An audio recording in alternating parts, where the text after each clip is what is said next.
Hello बच्चों, कैसे हो आप लोग बेटा। आज हम लोग इलेक्ट्रोकेमिस्ट्री का फोर्थ लेक्चर पढ़ेंगे और आज हम लोग इलेक्ट्रोलाइटिक सेल पढ़ेंगे। पिछले लेक्चर में हमने नस्ट इक्वेशन पढ़ा था और मुझे आशा है कि आप लोगों ने बेटा पूरा देख लिया होगा नस्ट इक्वेशन तक। आज हम लोग बेटा पढ़ेंगे इलेक्ट्रोलाइटिक सेल। क्या पढ़ेंगे बच्चों? तो पढ़ेंगे इलेक्ट्रोलाइटिक सेल। इलेक्ट्रोलाइटिक सेल से स्टार्ट करेंगे। तो हमने बात की थी बच्चों इलेक्ट्रोकेमिकल सेल, हमने सबसे पहला लेक्चर पढ़ा था। वहां पे हमने पढ़ा था केमिकल एनर्जी इलेक्ट्रिकल एनर्जी में कन्वर्ट हो रही थी। तो यहाँ पे हम लोग क्या पढ़ेंगे बेटा, इलेक्ट्रिकल एनर्जी केमिकल एनर्जी में कन्वर्ट होगी। तो क्या लिखोगे? It is the type of cell, it is the type of cell in which electrical energy is converted into chemical energy. Electrical energy is converted into chemical energy by non-spontaneous redox reaction. By non-spontaneous redox reaction. बेटा यहाँ पे non spontaneous redox reaction हो रहा है और वहां पे spontaneous redox reaction हो रहा था। क्यों? इट इज बिकॉज ऑफ, या फिर लिख सकते हो due to flow of ions by electrolytic solution. It is due to flow of ions by electrolytic solution is called electrolytic cell. बेटा यहाँ पे नॉन स्पॉन्टेनियस रिडॉक्स रिएक्शन है, ये बड़ी इंपॉर्टेंट बात है। क्यों? क्योंकि बेटा यहाँ पे फ्लो ऑफ इलेक्ट्रॉन किसकी वजह से हो रहे हैं? इलेक्ट्रोलाइटिक की वजह से हो रहे हैं। इलेक्ट्रोलाइटिक का मतलब क्या हो गया? इलेक्ट्रोलाइट्स हो गया बेटा। यहाँ पे इलेक्ट्रोलाइट्स की वजह से एनर्जी चेंज हो रही है, इसलिए नॉन स्पॉन्टेनियस। अगर अपने आप एनर्जी चेंज होती है तो स्पॉन्टेनियस। बात समझ में आ रहा है बेटा? अगर अपने आप एनर्जी चेंज होती है तो स्पॉन्टेनियस। यहाँ पे आयंस की वजह से, आयंस या फिर इलेक्ट्रोलाइट्स की वजह से चेंज हो रहा है, इसलिए नॉन स्पॉन्टेनियस। अब बच्चों इलेक्ट्रोलाइट्स क्या होते हैं, इनको भी पढ़ लेते हैं हम लोग। इलेक्ट्रोलाइट्स क्या होते हैं? तो ऐसे सब्सटेंस जो कि आयंस की फॉर्म में ब्रेक हो जाए एक्वस या मोल्टन स्टेट में। तो इलेक्ट्रोलाइट्स क्या होते हैं बेटा? तो लिखोगे दीज आर दोज सब्सटेंस। तो क्या लिखोगे? दीज आर दोज सब्सटेंस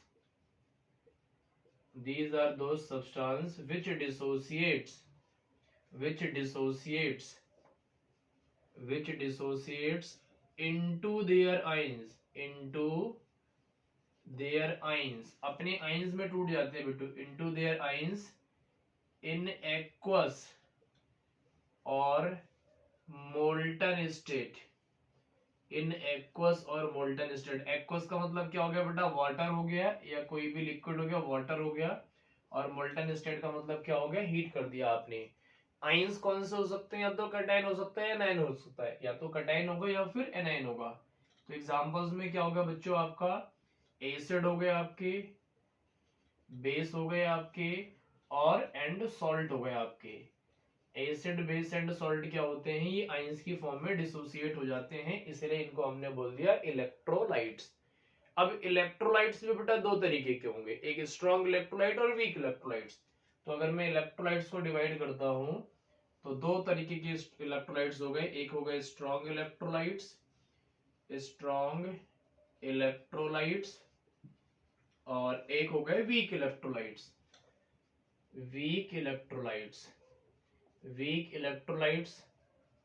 बेटा स्ट्रॉन्ग इलेक्ट्रोलाइट्स कौन से होंगे? अब तो स्ट्रॉन्ग इलेक्ट्रोलाइट्स कौन से होंगे? तो ऐसे इलेक्ट्रोलाइट्स जो कि कंप्लीटली डिसोसिएट हो जाएं। तो ऐसे इलेक्ट्रोलाइट्स, तो लिखोगे दीज आर दोज इलेक्ट्रोलाइट्स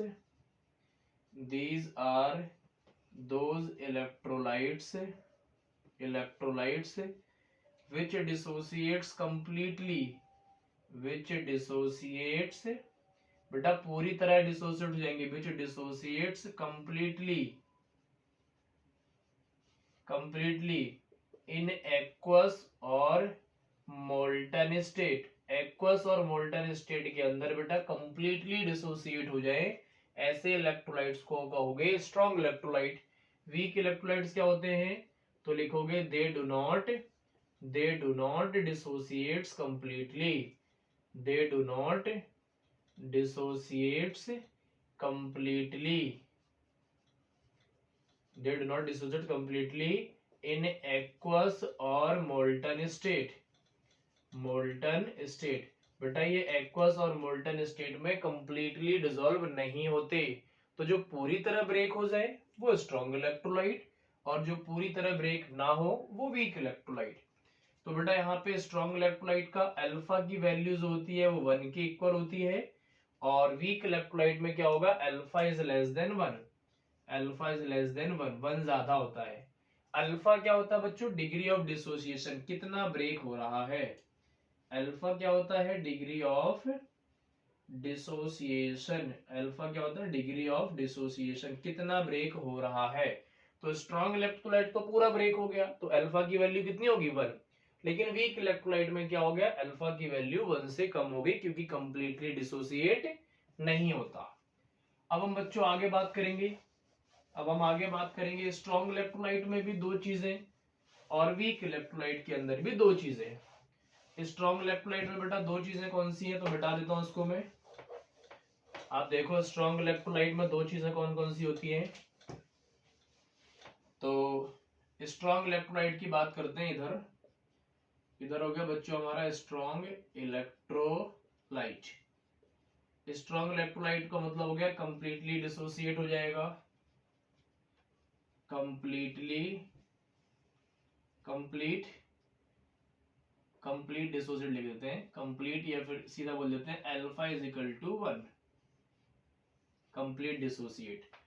और बेटा स्ट्रॉन्ग इलेक्ट्रोलाइट में जब अल्फा इज इक्वल टू 1 हो गया, फिर लिख सकते हो कंप्लीट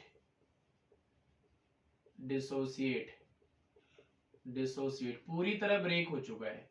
तो स्ट्रॉन्ग इलेक्ट्रोलाइट के दो केस, एक हो गया बच्चों स्ट्रॉन्ग एसिड, और एक हो गया स्ट्रॉन्ग बेस। बेटा स्ट्रॉन्ग एसिड पूरी तरह डिसोसिएट होगा, स्ट्रॉन्ग बेस पूरी तरह डिसोसिएट होगा। अब स्ट्रॉन्ग एसिड में कौन कौन सा होता है बच्चों, तो एग्जांपल के लिए लिख लेता हूं मैं HCl, दूसरा एग्जांपल लिख लेता हूं HNO3, ये क्या हो गया, हाइड्रोक्लोरिक एसिड, ये हो गया आपका नाइट्रिक एसिड, और थर्ड एग्जांपल हो गया आपका H2SO4 सल्फ्यूरिक एसिड। बेटा इन तीनों को हम लोग मैन मेड एसिड भी बोल सकते हैं, हमने बनाया है, मैन मेड एसिड भी बोल सकते हैं स्ट्रॉन्ग एसिड को। इन एसिड को बेटा मैन मेड एसिड बोल सकते हैं। और स्ट्रॉन्ग बेस कौन कौन से होते हैं आपके, तो NaOH हो गया, KOH हो गया, CSOH हो गया, मतलब फर्स्ट ग्रुप के एलिमेंट जो भी होते हैं, LiOH हो गया, लिथियम सोडियम पोटासियम रुबिडियम भी होता है यहाँ पे, RbOH और CSOH, ये स्ट्रॉन्ग बेस हो गया आपके, ये फर्स्ट ग्रुप के एलिमेंट हो गए। सेकेंड ग्रुप में क्या होता है, बेरिलियम, मैग्नीशियम, कैल्शियम, Sr और Ba। बेटा ये भी OH2 बना देंगे, OH2, तो ये भी सारे बेस हो गए। लेकिन फर्स्ट ग्रुप के ज्यादा स्ट्रॉन्ग बेस होते हैं, सेकेंड ग्रुप के रिस्पेक्ट में ये भी डिसोसिएट होते हैं और मैक्सिमम डिसोसिएट होते हैं। लेकिन इन दोनों में कंपेयर किया जाए तो बेटा फर्स्ट ग्रुप के मोर स्ट्रॉन्ग होते हैं सेकेंड ग्रुप से। अल्फा की वैल्यू 1 है, कंप्लीटली डिसोसिएट हो रहे हैं। अगर मैं वीक इलेक्ट्रोलाइट की बात करता हूं बेटा, वीक इलेक्ट्रोलाइट का मतलब क्या हो गया, they do not dissociates completely. बेटा कंप्लीटली डिसोसिएट्स नहीं होते, इसका मतलब क्या हो गया, alpha is less than 1, alpha की वैल्यू 1 से कम आएगी, अल्फा इज लेस देन 1। इसमें भी दो कंडीशंस बेटा, दो कंडीशन कौन सी, एक हो गया आपका वीक एसिड, एक हो गया आपका वीक एसिड, और एक हो गया आपका weak base, weak base, weak acid और वीक बेस। वीक एसिड कौन कौन से होते हैं आपके बच्चों, तो यहां ध्यान दो, मैं देता हूं आपको एग्जांपल। जैसे पहला एग्जांपल देता हूं, HC डबल बॉन्ड OH, ये एक कार्बन है तो इसका नाम क्या होगा बच्चों, मिथेनोइक एसिड है, मिथेनोइक एसिड हो गया। और मिथेनोइक एसिड का कॉमन नेम क्या होता है, फॉर्मिक एसिड है, फॉर्मिक एसिड हो गया बच्चों। तो ये आपका एक वीक एसिड हो गया। दूसरा देखो एग्जांपल, अगर मैं आपसे बोलता हूं CH3C डबल बॉन्ड OH, इसका नाम क्या हो गया, इथेनोइक एसिड। और इथेनोइक एसिड का कॉमन नेम क्या होता है बच्चों, तो कहोगे एसिटिक एसिड, एसिटिक एसिड होता है बेटा इसका कॉमन नेम। और तीसरा एग्जांपल आप ले सकते हो HCN भी बेटा वीक एसिड होता है। चौथा एग्जांपल ले सकते हो H2CO3 कार्बोनिक एसिड, और ये एसिड एनहाइड्राइड या नाइट्राइल बोल सकते हो, साइनाइड बोल सकते हो। HCN भी बेटा वीक एसिड होता है ना, HCN वीक एसिड होता है, और ये कार्बोनिक एसिड। वीक एसिड को बच्चों हम लोग ऑर्गेनिक एसिड भी बोलते हैं, ऑर्गेनिक एसिड भी बोल सकते हो, और नेचुरल भी बोल सकते हो, नेचुरल बोल सकते हो, ऑर्गेनिक बोल सकते हो। और वीक एसिड को बनाने का एक मेरे पास ट्रिक है, उसको याद रख लो। तो जिस भी कंपाउंड में CHON कॉन हो, जो भी कंपाउंड कौन से मिलके बने हो, वो सारे के सारे वीक एसिड होते हैं आपके, ये आपकी ट्रिक हो गई। और कौन का मतलब क्या हो गया बेटा, कार्बन, हाइड्रोजन, ऑक्सीजन और नाइट्रोजन होने चाहिए।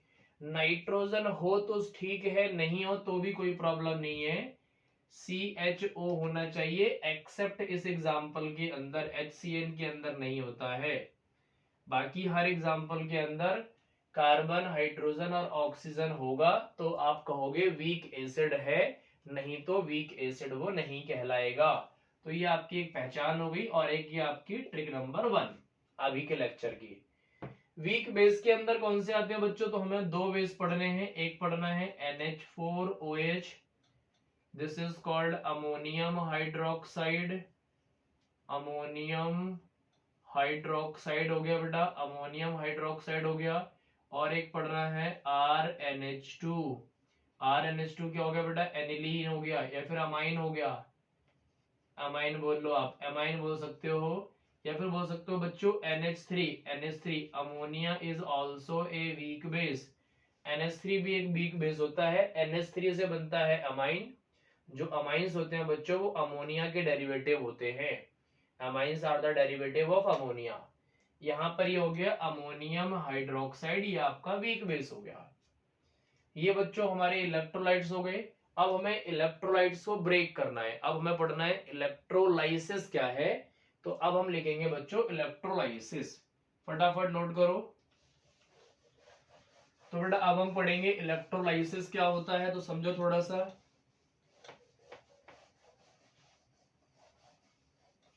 तो इलेक्ट्रोलाइट्स के करने के प्रोसेस को बोलते हैं electrolytes, electrolysis.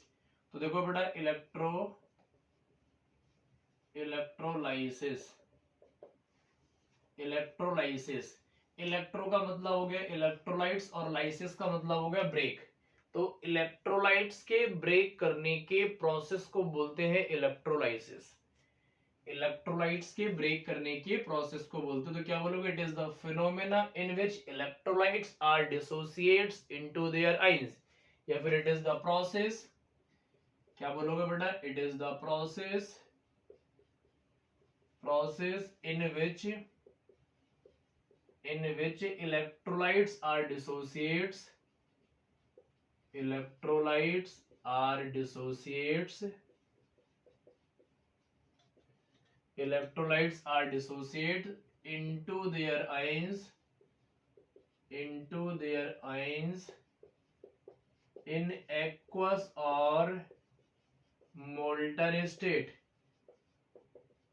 is called electrolysis, is called electrolysis बेटा, इलेक्ट्रोलाइट्स को ब्रेक करने के प्रोसेस को बोलते हैं इलेक्ट्रोलाइसिस। कुछ अब हम एग्जांपल लेंगे बच्चों इलेक्ट्रोलाइसिस का। इलेक्ट्रोलाइसिस में एक और ट्रिक बताऊंगा, ट्रिक नंबर 2। जैसा पहला एग्जांपल ले लेते हैं हम लोग, electrolysis of molten NaCl। Molten NaCl का मतलब हो गया बेटा यहाँ पे पानी के प्रेजेंस में नहीं है, हम इसको सिर्फ ब्रेक कर रहे हैं हीट करके, मोल्ट करके, या फिर बोल सकते हैं फ्लो करके इलेक्ट्रॉन्स के। जैसे देखो बेटा इसका मैं एग्जांपल ले लेता हूं, एक डायग्राम से समझाता हूं आपको। एक मैंने इधर एक इलेक्ट्रोड लगा दी और एक इधर इलेक्ट्रोड लगा दी,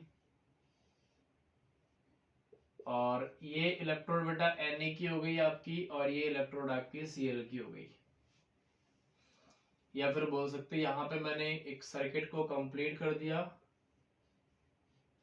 और NaCl को रखा, यहाँ पे छोड़ देते हैं इसको। NaCl को रखा एक सॉल्यूशन के अंदर, इसका भी नाम नहीं करते, NaCl को रखा, बस इतना पता होना चाहिए कि बेटा यहाँ पर ऑक्सीडेशन हो रहा होगा और यहाँ पे रिडक्शन हो रहा होगा। क्यों हो रहा होगा अभी आप जान जाओगे। यहाँ पे ऑक्सीडेशन, यहाँ पे रिडक्शन, ये पॉजिटिव है नेगेटिव टर्मिनल। आपने मोल्टन NaCl रखा, इसको थोड़ा सा हीट किया तो ये कैसे ब्रेक होगा बेटा, Na पॉजिटिव और Cl नेगेटिव होगा, Na पॉजिटिव और Cl नेगेटिव होगा। अच्छा, अब आपके दो केस बनते हैं कि सर एनोड पर क्या होगा, तो बता रखा है मैंने बेटा एनोड पर ऑक्सीडेशन होता है। मैंने लोन बताया था लेफ्ट साइड में एनोड पर ऑक्सीडेशन होता है, ये ऑक्सीडेशन हो गया और ये एनोड हो गया। राइट साइड में बेटा क्या होगा, यहाँ पे रिडक्शन होगा और कैथोड पर होगा। तो अगर मैं पूछता हूं आपसे बेटा एनोड पर क्या जाएगा और कैथोड पर क्या मूव करेगा, तो याद रखना बच्चों कैथोड पे कैटाइंस मूव करते हैं और एनोड पे एनाइंस मूव करते हैं।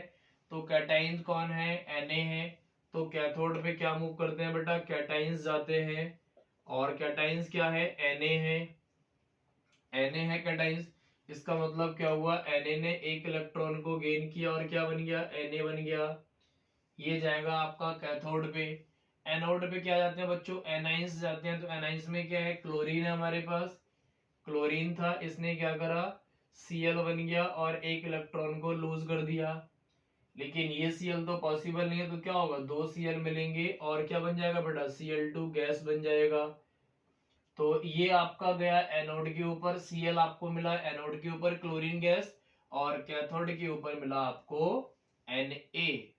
तो ये आपका ऑक्सीडेशन आपको पता होना चाहिए, एनोड पर होता है, लेफ्ट साइड में होता है, और यहां से बच्चों इलेक्ट्रॉन ये इधर चला गया, इसको डिसोसिएशन हुआ Na और Cl में। ये तो आपका मोल्टन NaCl की बात थी। अब मैं बात करूंगा बच्चों एक्वस NaCl की, तो थोड़ा सा चेंजमेंट आएगा। ये मोल्टन NaCl की बात थी, अगर मैं कर लेता हूं इलेक्ट्रोलाइसिस ऑफ एक्वस NaCl, तो बच्चों इसको मैं मिटा देता हूं, थोड़ा सा इसको मैं मिटा देता हूं, इसी डायग्राम में समझाऊंगा आपको। ये मोल्टन की बात थी, अब मैं कर देता हूं electrolysis of aqueous NaCl। Electrolysis of aqueous NaCl। Aqueous NaCl बोलते ही बच्चों हमारे दिमाग में दो चीजें आ गई हैं कि दोनों चीजें ब्रेक होंगी बच्चों, एक तो NaCl भी ब्रेक होगा और H2O भी ब्रेक होगा। कैसे ब्रेक होगा, तो H पॉजिटिव और OH माइनस नेगेटिव। तो मैं दोनों का ब्रेक करके दिखाता हूं बच्चों। NaCl को ब्रेक करोगे तो ब्रेक होगा Na पॉजिटिव और Cl नेगेटिव, और H2 को जब मैं ब्रेक करूंगा तो H पॉजिटिव और OH नेगेटिव। अब मेरे पास दो कंडीशन आ गई, अगर मैं एनोड की बात करता हूं और कैथोड की बात करता हूं, तो कैथोड पे बेटा कैटाइंस जाएंगे। अच्छा, कैटाइंस में क्या क्या हमारे पास, Na है, Na पॉजिटिव है, एक इलेक्ट्रॉन को गेन करेगा और Na बन जाएगा, और यहाँ पे H पॉजिटिव है, एक इलेक्ट्रॉन को गेन करेगा और H बन जाएगा। लेकिन ऐसे ही दो H रिएक्ट करेंगे आपस में, दो मोल, और H2 गैस बन जाएगा।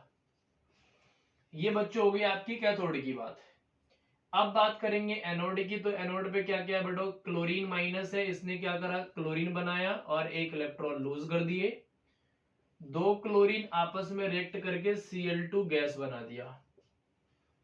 और अब हमारे पास है OH माइनस आइन, तो OH माइनस आइन है तो बेटा दो OH आपस में रिएक्ट करते हैं और बनाते हैं 2H2O, या फिर बोल सकते हो बेटा H2O बनाते हैं, और हाफ O2 रिलीज कर देते हैं और 2 इलेक्ट्रॉन्स।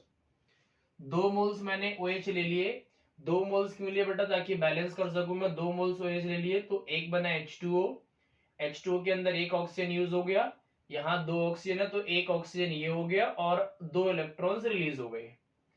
अब एनोड पे दो दो पॉसिबिलिटीज है बेटा और कैथोड पे दो दो पॉसिबिलिटीज है, तो क्या अब अटैच होगा एनोड पर और क्या अब अटैच होगा कैथोड पर, इसकी हमें बात करनी है मोल्टन के केस में। तो बेटा मैं एनोड की बात कर देता हूं, पहले एनोड की बात कर देता हूं। तो जिसका ऑक्सीडेशन पोटेंशियल ज्यादा होगा उसका डिपोजिशन होगा एनोड पर, और जिसका रिडक्शन पोटेंशियल ज्यादा होगा उसका डिपोजिशन होगा कैथोड पर, क्योंकि एनोड पर क्या होता है बेटा, ऑक्सीडेशन होता है। तो मैं लिख देता हूं जिसका ऑक्सीडेशन पोटेंशियल ज्यादा होगा, जिसका ऑक्सीडेशन पोटेंशियल ज्यादा होगा या फिर ग्रेटर होगा, जिसका ऑक्सीडेशन पोटेंशियल ग्रेटर होगा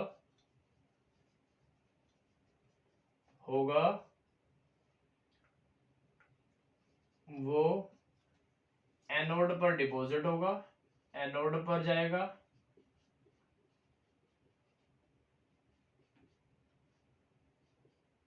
एनोड पर जाएगा बेटा।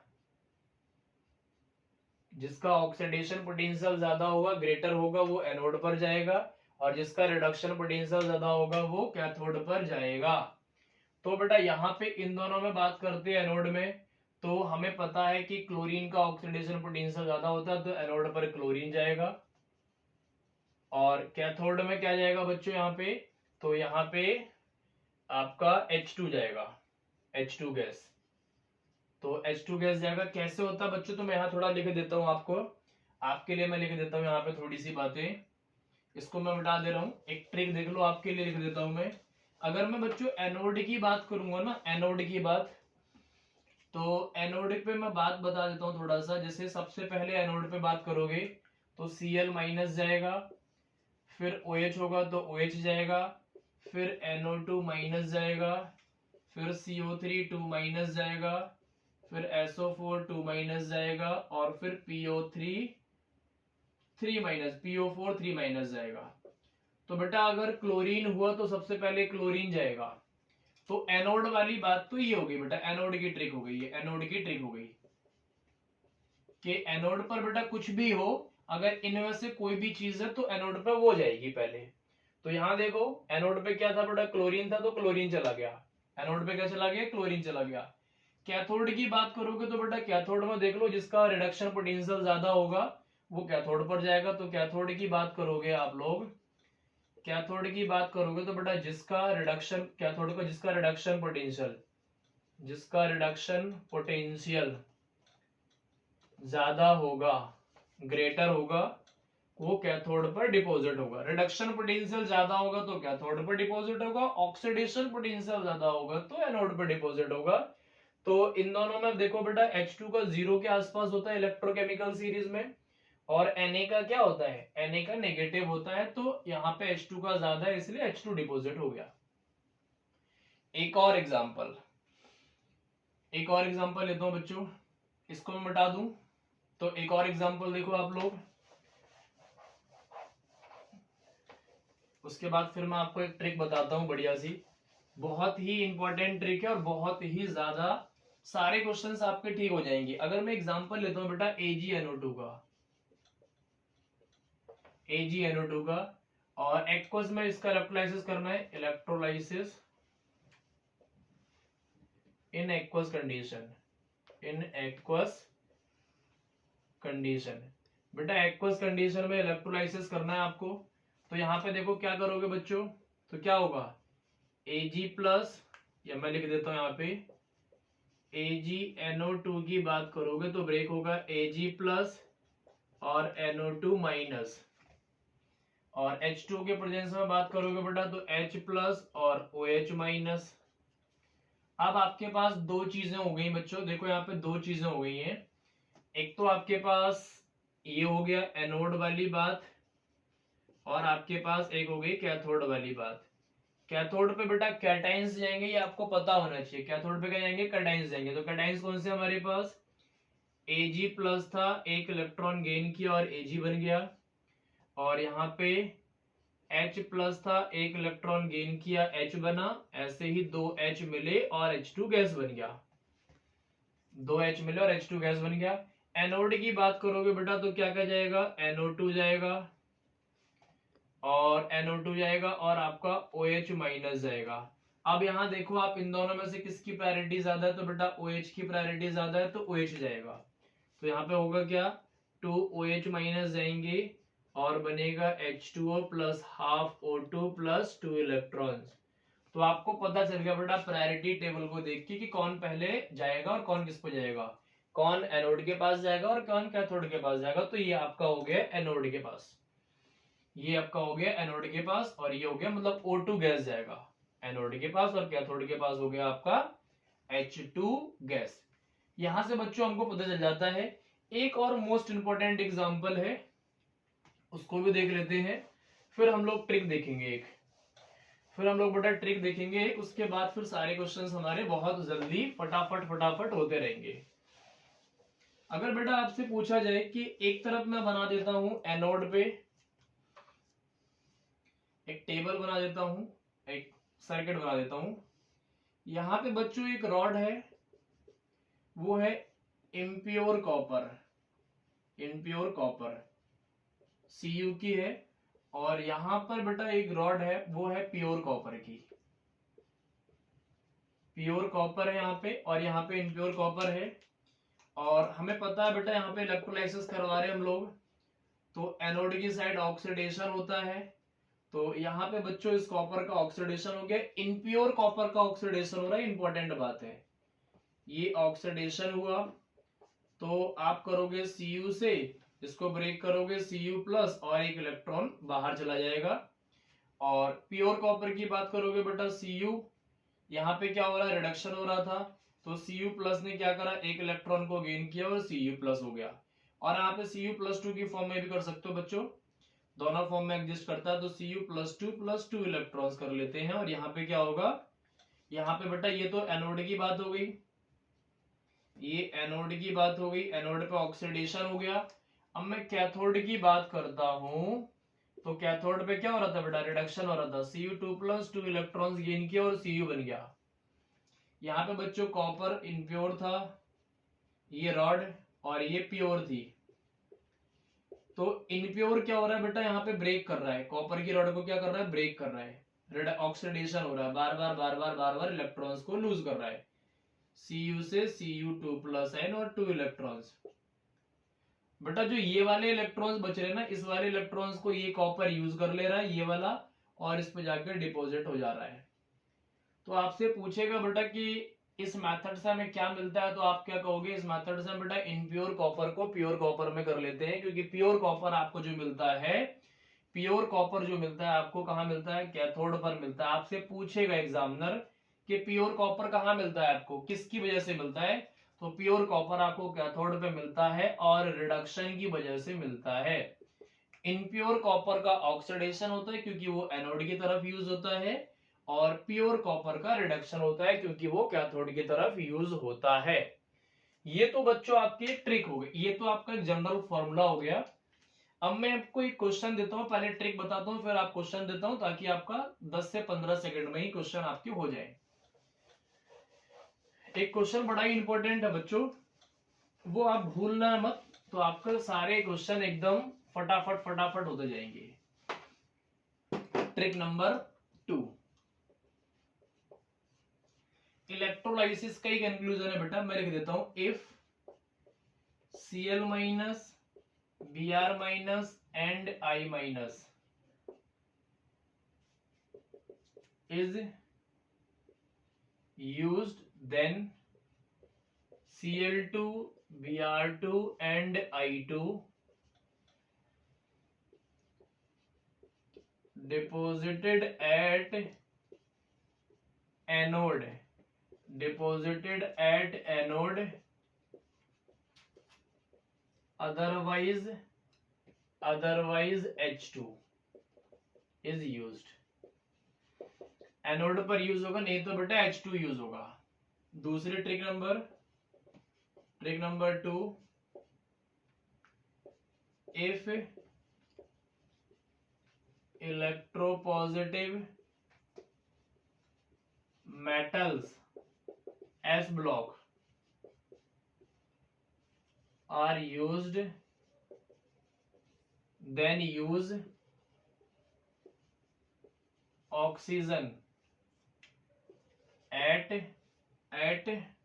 cathode, otherwise metal.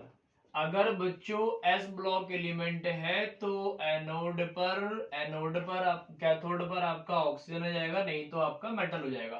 अब मैं एक आपको बहुत ही इंपॉर्टेंट क्वेश्चन दे रहा हूं, आप लोग देखो कितने फटाफट क्वेश्चन को बेटा हैंड आउट सॉल्व करोगे. आपको एक क्वेश्चन देता हूं, इंपॉर्टेंट क्वेश्चन, आप लोग बहुत जल्दी कर लोगे बेटा. यहाँ पे ऑक्सीजन होगा एनोड पर, और यहाँ पर आपका हाइड्रोजन होगा, यहाँ पर हाइड्रोजन हो जाएगा. बेटा ये मिस हो गया, ये उल्टा हो गया, कोई बात नहीं, क्योंकि ये बेटा कैथोड की बात चल रही है और ये एनोड की बात चल रही है. ठीक है बेटा, एनोड की बात चल रही है. कब की बात है, ये बात भी इंपॉर्टेंट है, कब की बात है, when inert electrodes are used, when inert electrodes are used. बेटा इनर्ट इलेक्ट्रोड्स होंगे तभी यूज करोगे इनको, नहीं तो नहीं कर सकते आप. जैसे एग्जांपल देखो, क्वेश्चन दे रहा हूं बेटा, मैं क्वेश्चन दे रहा हूं, Na2SO4 और KBr CuI2 और AgNO3.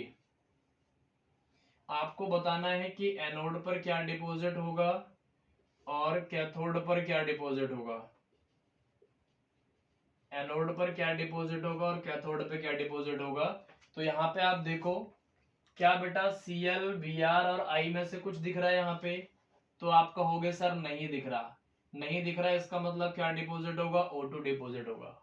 ये देखो, अगर इनमें से कुछ भी नहीं है तो O2 डिपॉजिट होगा.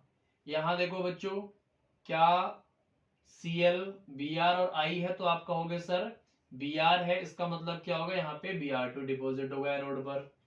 यहाँ पे क्या है बेटा, I है, तो यहाँ पे क्या डिपॉजिट होगा, I2 डिपॉजिट होगा. यहाँ पे NO3 है, क्या इनमें से कुछ है, तो कहोगे आप नहीं है, तो क्या करोगे बेटा, O2 डिपॉजिट करोगे. क्या करोगे, O2 डिपॉजिट करोगे.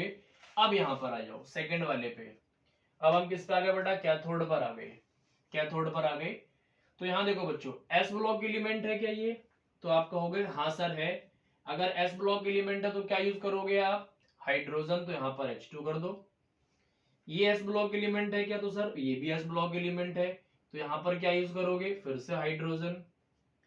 क्या ये एस ब्लॉक एलिमेंट है, तो एस ब्लॉक एलिमेंट नहीं है. जब एस ब्लॉक एलिमेंट नहीं होगा तो जो मेटल होगा उसी को डिपॉजिट कर दोगे, तो यहां पर कर दिया आपने कॉपर.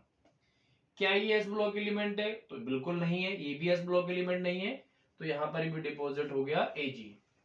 बात समझ में आई बेटा. ट्रिक बहुत इंपॉर्टेंट है, बहुत बहुत बहुत इंपॉर्टेंट दोनों ट्रिक्स.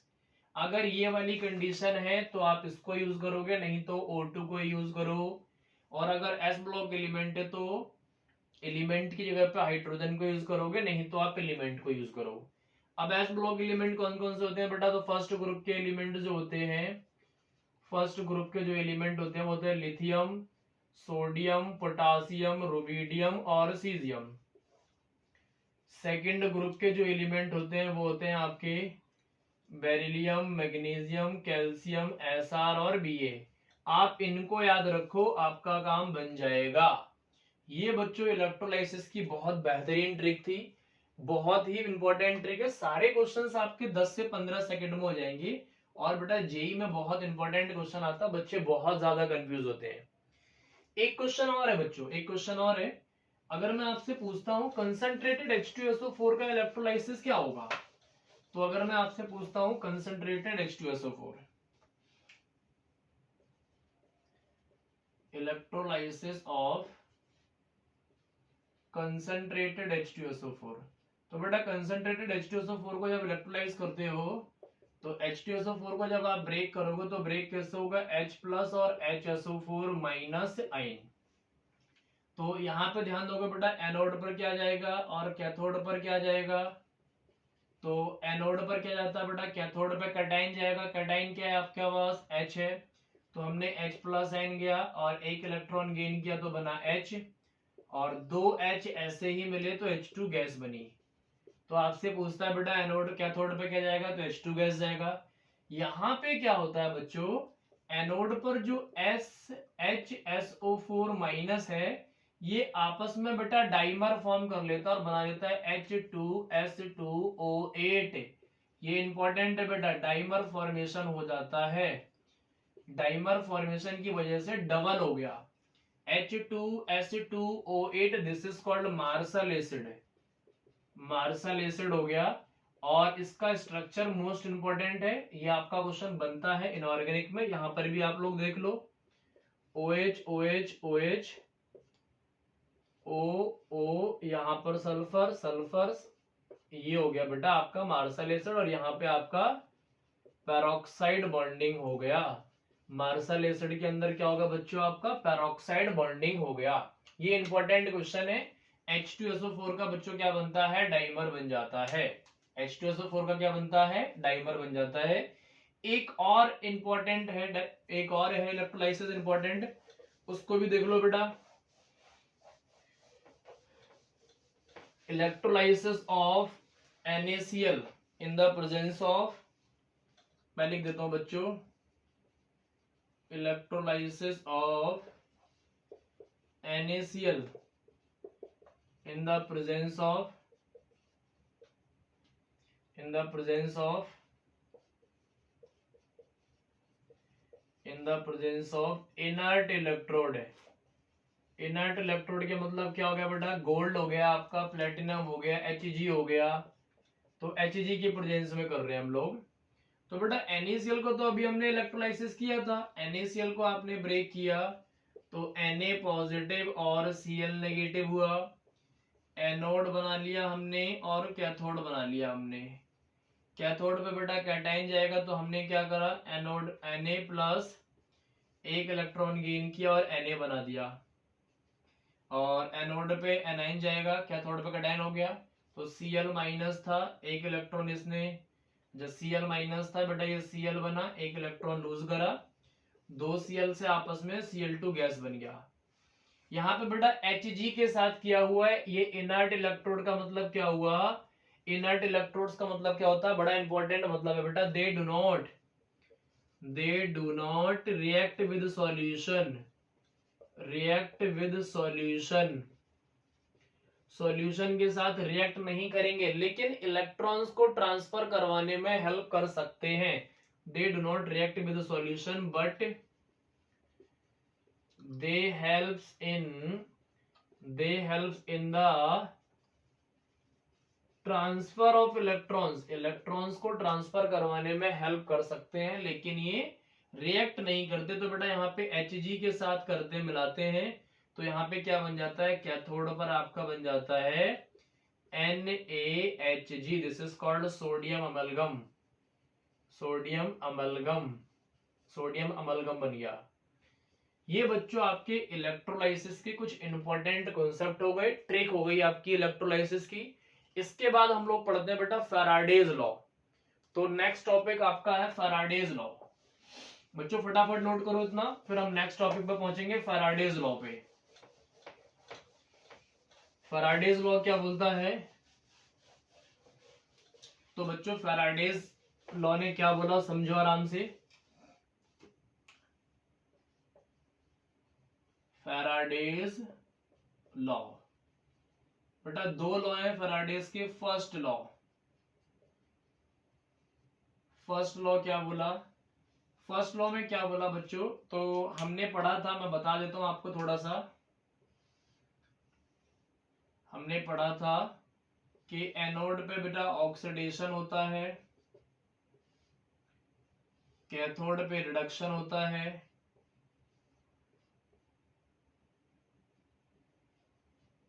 एनोड पर ऑक्सीडेशन होता है और कैथोड पे रिडक्शन होता है। और एनोड बेटा मान लिया हमने Zn की बनी हुई है और कैथोड कॉपर की बनी हुई है, तो बेटा यहाँ पे ऑक्सीडेशन होता है और यहाँ पे रिडक्शन होता है। ऑक्सीडेशन में क्या होता है बच्चों, Zn से Zn+2 आयंस बनते हैं और एक दो इलेक्ट्रॉन्स लूज होते हैं। ये हो गया आपका ऑक्सीडेशन।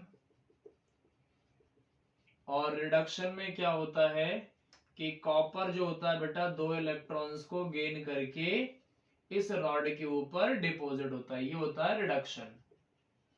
ये बातें हमने पढ़ी हुई है, ये होता है रिडक्शन।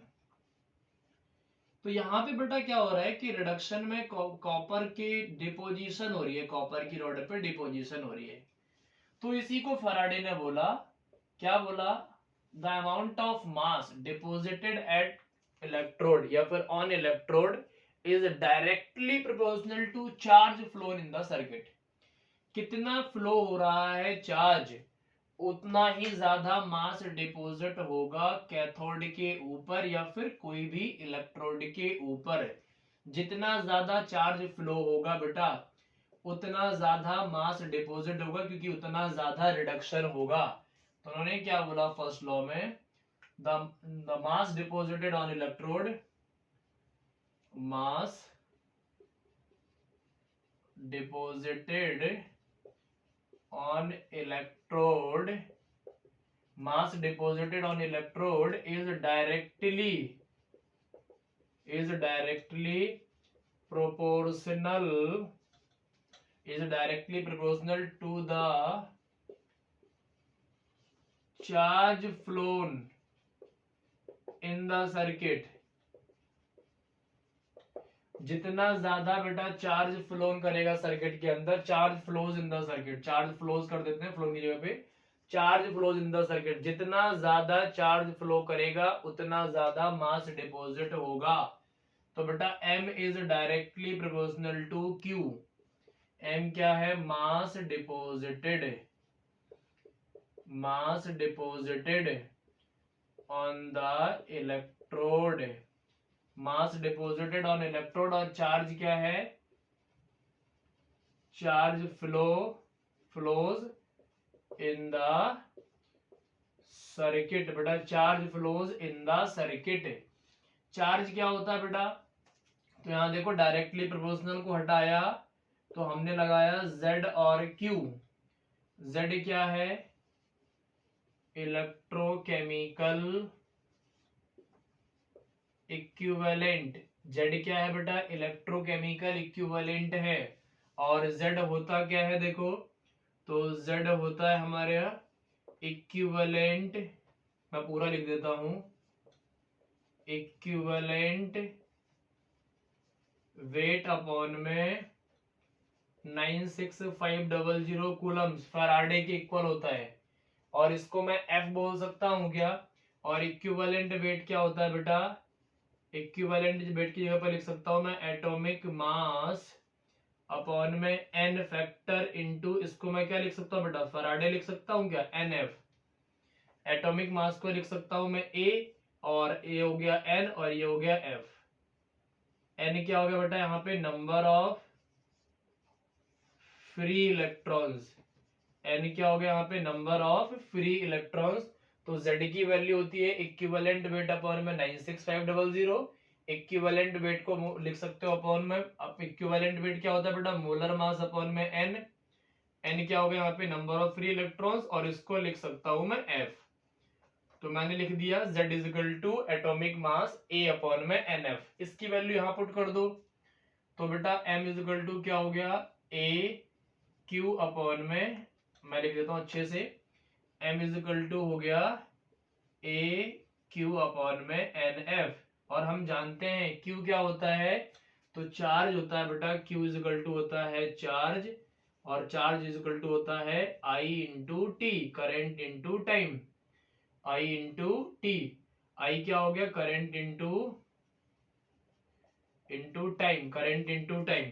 तो मैं यहाँ पे क्यू की जगह पे क्या कर सकता हूँ, आई कर सकता हूँ। तो M is equal to A I T upon में एन एफ। एम क्या हो गया, मास डिपॉजिट। ए क्या हो गया बेटा, एटॉमिक मास। ए क्या हो गया, atomic mass of electrolyte, electrode बोल सकता हूँ एटॉमिक, जिस पे बेटा डिपॉजिट हो रहा है, atomic mass of electrolytic substance, atomic mass of electrolytic substance. I क्या है बच्चों यहाँ पे, करंट, करंट। और टी क्या है यहाँ पे, टाइम। टाइम बेटा किस में रखोगे, सेकंड में रखोगे आप। करंट किस में रखोगे, एम्पियर में रखोगे। एन क्या हो गए, नंबर ऑफ फ्री इलेक्ट्रॉन्स हो गए। और एन क्या हो गए, नंबर ऑफ फ्री इलेक्ट्रॉन्स हो गए। और एफ क्या हो गया, फैराडेज कांस्टेंट हो गया बेटा, फैराडेज कांस्टेंट हो गया। एफ क्या हो गया, फैराडेज कांस्टेंट हो गया। तो आप याद कैसे करोगे बच्चों, तो याद की फिर से एक ट्रिक ले लो, याद करने की ट्रिक ले लो। m is directly proportional to A I T upon में एन एफ। याद करने का एक और तरीका हो गया, मार्क्स इज डायरेक्टली, बेटा मार्क्स ज्यादा आएंगे तो आप ऑल इंडिया टॉप कर जाओगे ना, और नहीं तो फेल कर जाओगे।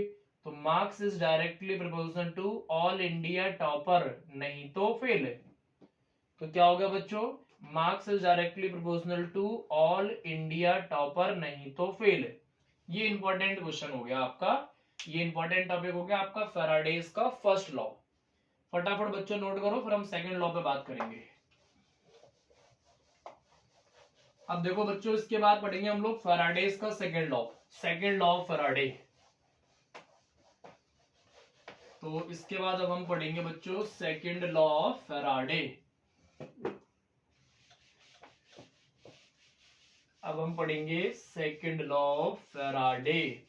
बच्चों आप लोग क्वेश्चंस प्रैक्टिस करते रहो, किसी भी बुक से, कोई भी स्टैंडर्ड बुक को यूज कर लो और क्वेश्चंस प्रैक्टिस करते रहो, सारे क्वेश्चंस होने चाहिए आपके। सेकंड लॉ ऑफ फैराडे, या फैराडे सेकंड लॉ। ये बच्चों आसान है लॉ। फैराडे सेकंड लॉ क्या बोलते हैं कि जब भी हम कभी भी दो या दो से ज्यादा सेल्स को, गैल्वेनिक सेल्स को सीरीज में कनेक्ट करते हैं, तो मैं थोड़ा सा बना देता हूं डायग्राम।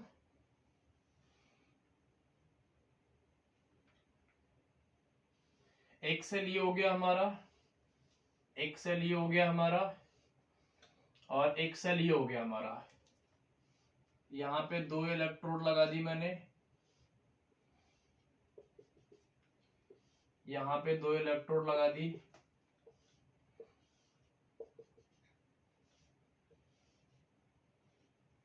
और यहां पर भी दो इलेक्ट्रोड लगा दी। यहां पे बच्चों रख दिया मैंने ZnSO4, यहां रख दिया CuSO4, और यहां रख दिया AgNO3। तीन इलेक्ट्रोलाइट रख दिए, और इस सेल को मैंने कनेक्ट कर दिया, इस सेल को मैंने आपस में कनेक्ट कर दिया बैटरी से। तो यहां पे बेटा ये दोनों आपस में रॉड इलेक्ट्रोड्स कनेक्ट होंगी, और यहाँ पे दोनों इलेक्ट्रोड आपस में कनेक्ट होंगी। अब ये कॉम्बिनेशन हो गया बेटा सीरीज में, ये कॉम्बिनेशन हो गया आपका सीरीज में। तो सेकेंड लॉ में बेटा यही कहा गया कि दो से ज्यादा सेल्स को, दो या दो से ज्यादा सेल्स को आपस में सीरीज में कनेक्ट करके रखोगे, तो बेटा जो मास डिपॉजिटेड होगा ना, जैसे यहाँ पे Zn डिपॉजिट हो गया, यहाँ पे कॉपर डिपॉजिट हो गया, यहाँ पे Ag डिपॉजिट हो गया, क्योंकि ये तो बेटा ऑक्सीडेशन वाली है, यहाँ पे तो डिपॉजिट होगा नहीं, रिडक्शन वाले पे होगा, ये रिडक्शन कर रही है। तो यहाँ पे Zn का डिपोजिशन हो गया, यहाँ पे कॉपर का हो गया, Cu का हो गया, यहाँ पे Ag का हो गया, और यहाँ पे Zn का हो गया। तो बेटा इन्होंने क्या बोला, जब दो से ज्यादा सेल्स को आपस में सीरीज में कनेक्ट करके रखोगे, थोड़ा डायग्राम कलरफुल बना देते हैं। दो या दो से ज्यादा सेल्स को सीरीज में कनेक्ट करके रखोगे, तो जो मास डिपॉजिटेड होगा बेटा वो डायरेक्टली प्रोपोर्शनल होगा इक्विवेलेंट वेट के। जो मास डायरेक्टली प्रोपोर्शनल होगा वो डायरेक्टली प्रोपोर्शनल होगा इक्विवेलेंट के वेट के। तो उन्होंने क्या बोला, when two or more than two cells का मतलब बेटा गैल्वेनिक सेल्स या कोई भी सेल हो सकते हो, cells are connected in series, when two or more than two cells, galvanic cells, are connected in series, then the mass deposited on electrodes is directly proportional to equivalent weight of that electrode, equivalent weight of that electrolyte, equivalent weight of that electrolyte। बेटा equivalent weight of that electrolyte मतलब when जब दो या दो से ज्यादा sales आपस में सीरीज में कनेक्ट होंगी तो उनका जो मास डिपॉजिट होगा वो डायरेक्टली प्रोपोर्शनल होगा इक्विवेलेंट वेट। जैसे इन दोनों की मैं बात करता हूं तो MCU MZU या फिर MZN डायरेक्टली प्रोपोर्शनल होगा इक्विवेलेंट वेट ऑफ ZnSO4 और Zn बोल सकते हो। और लिख सकता हूं मैं, अगर मास डिपॉजिट होगा कॉपर का तो डायरेक्टली प्रोपोर्शनल से लिख सकता हूं इक्विवेलेंट वेट ऑफ CuSO4। मैंने इन दोनों का लिख लिया। अब मैं इन दोनों का लिखना चाहूंगा तो लिख सकता हूं, मैं क्या लिख सकता हूं, M copper deposited directly proportional to equivalent weight of CuSO4 upon में MAg directly proportional to equivalent weight of AgNO3। Equivalent weight क्या होता है, तो मोलर मास अपॉन में n फैक्टर होता है। इक्विवेलेंट वेट क्या होता है बच्चों, तो मोलर मास अपॉन में n फैक्टर होता है। इस क्वेश्चन को नोट करो फटाफट, ऐसा क्वेश्चन बच्चों एनसीईआरटी में मिल जाएगा आपको। इक्विवेलेंट वेट क्या होता है इसको बता चुका हूं मैं। इक्विवेलेंट वेट क्या होता है, तो आप कहोगे मोलर मास अपॉन में n फैक्टर। n फैक्टर क्या होता है ये बेटा सॉल्यूशन चैप्टर में मैंने बताया है। n फैक्टर का मतलब यहाँ पे आप याद रखो कितना चार्ज है। जैसे कॉपर पे +2 चार्ज है तो n फैक्टर +2 हो गया, चार्ज के इक्वल मान के चलो। यहाँ पर आप n फैक्टर क्या मान के चलोगे बेटा, चार्ज के इक्वल मान के चलोगे। ये बेटा आपका सेकंड लॉ हो गया। एक आध हम क्वेश्चन कर लेते हैं बहुत बढ़िया से ताकि हमें थोड़ा सा आइडिया लग जाए।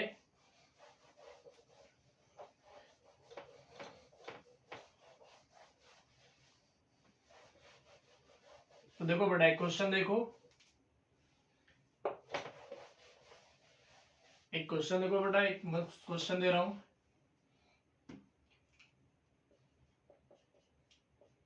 इन ए इलेक्ट्रोलाइटिक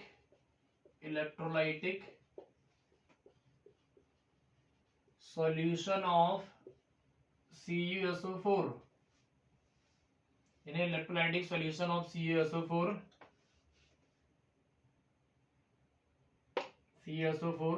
यहाँ पे बेटा, यहाँ पे तुम्हें आपको दे रखा है करंट दे रखा है 10 एम्पियर और आई दे रखा है, टाइम दे रखा है आपको 10 मिनट्स, 10 मिनट दे रखे हैं आपको। और आपसे पूछा बताओ कितना मास डिपॉजिट होगा, find the mass deposited at electrode. Electrode पे कितना मास डिपॉजिट होगा। तो आप क्या करोगे ऐसे क्वेश्चन में बेटा, आप फॉर्मूला क्या लगाओगे, M = AIT अपॉन में NF। Marks is directly proportional to all India topper नहीं तो फेल। ए क्या है बेटा, एटॉमिक मास, तो 63। कॉपर का मास कितना होता है बेटा, तो 63। अब आप पूरे का मास नहीं लोगे क्योंकि SO4 थोड़ा ना अटैच होता है। अटैच क्या होता है बेटा, अटैच क्या होता है, Cu डिपॉजिट होता है ना, डिपॉजिट तो C होता है डिपॉजिट। तो बेटा जो डिपॉजिट होता है उसका मास लोगे आप। तो m इज इक्वल टू 63, आई कितना है बेटा 10, टी कितना है 10 मिनट है, इसको हमें सेकंड में करना पड़ेगा तो 60 से कर दूं तो 600 हो गया, अपॉन में n कितना बेटा जिसको ब्रेक करोगे CuSO4 को तो ब्रेक होगा Cu2 प्लस आइन और SO4 2 माइनस आइन, तो n की वैल्यू कितनी होगी बेटा 2 हो गई, तो n की वैल्यू होगी 2 और ये हो गया 96500। तो इसको बेटा करो, 2 0 से 2 0 कैंसिल कर दो और ये हो गया आपका 5 हो गया, तो m कितना हो गया आपका 5 into 5 63 into 5 63 into 5 into 6 upon में 965, ये कितना हो गया 30, 63 इंटू 30 अपॉन में 965 हो गया, और कितना हो गया बेटा ये 6 3 3 9 18 अपॉन में 965, इतना ही कुछ आ रहा है बेटा क्या 9 18, ठीक है बेटा इतना आ रहा है 18 बेटा 1.9 ग्राम के आसपास है, जो भी आएगा 1.9 ग्राम इतना डिपॉजिट होगा। आप लोग बेटा आंसर मैच कर लोगे, इतना डिपॉजिट हो जाएगा आपका 96500 कूलम्स था, तो इतना बेटा आपका आंसर मैच कर लेना, जो भी आएगा आंसर आप कर लेना। बच्चों ये हुआ आपका फैराडे का फर्स्ट लॉ और सेकंड लॉ। आप लोग बच्चों एनसीईआरटी के सारे क्वेश्चन कर लो और किसी भी स्टैंडर्ड बुक के सारे क्वेश्चंस लगा लो, आपके सारे क्वेश्चंस लग जाएंगे। इलेक्ट्रोलाइसिस की ट्रिक्स याद रखना आप लोग, और बैटरी के अंदर जो मैंने लोन बताया था, छाप बताया था, कुछ ट्रिक्स बताई थी, उनको याद रखोगे, फैराडे के लॉ का याद रखोगे, ऑल इंडिया टॉपर नहीं तो फेल। इन सारे ट्रिक्स को एक छोटे से पेज पे लिख के कहीं याद करते रहो ताकि आपको बाद में दिक्कत ना पड़े। ओके बच्चों।